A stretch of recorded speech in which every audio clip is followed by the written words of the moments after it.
लिपट कर सोना। रहस्य। लूसी और उसकी मम्मी पलंग पर बैठी बातें कर रही थी। मम्मी ने कहा, तुम भाग्यशाली हो बेटी कि तुम फिर से मेरे और अपने डैडी के साथ इसी कमरे में सोने लगी हो।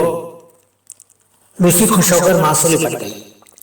मां ने कहा, लेकिन स्कूल में किसी समझता है ना कि तुम्हारे डैडी भी हमारे कमरे में ही रहते हैं इसी पलंग पर।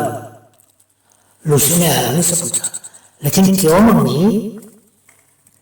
बेटी, सभी बच्चे अपने अपने टेडी बियर या तकिए से लिपट कर सोया करते हैं, पर तुम या तो मुझसे या डैडी से लिपट कर सोया करती हो।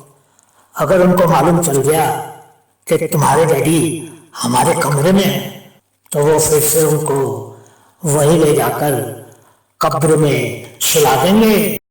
लिपट कर सोना। रहस्य। लूसी और उसकी मम्मी पलंग पर बैठी बातें कर रही थी। मम्मी ने कहा, तुम भाग्यशाली हो बेटी कि तुम फिर से मेरे और अपने डैडी के साथ इसी कमरे में सोने लगी हो।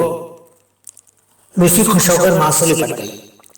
मां ने कहा, लेकिन स्कूल में किसी समझता है ना कि तुम्हारे डैडी भी हमारे कमरे में ही रहते हैं इसी पलंग पर। लूसी ने हैरानी से पूछा, लेकिन क्यों मम्मी? बेटी, सभी बच्चे अपने अपने टेडी बियर या तकिए से लिपट कर सोया करते हैं, पर तुम या तो मुझसे या डैडी से लिपट कर सोया करती हो। अगर उनको मालूम चल गया कि तुम्हारे डैडी हमारे कमरे में है तो वो फिर से उनको वही ले जाकर कब्र में सुला देंगे।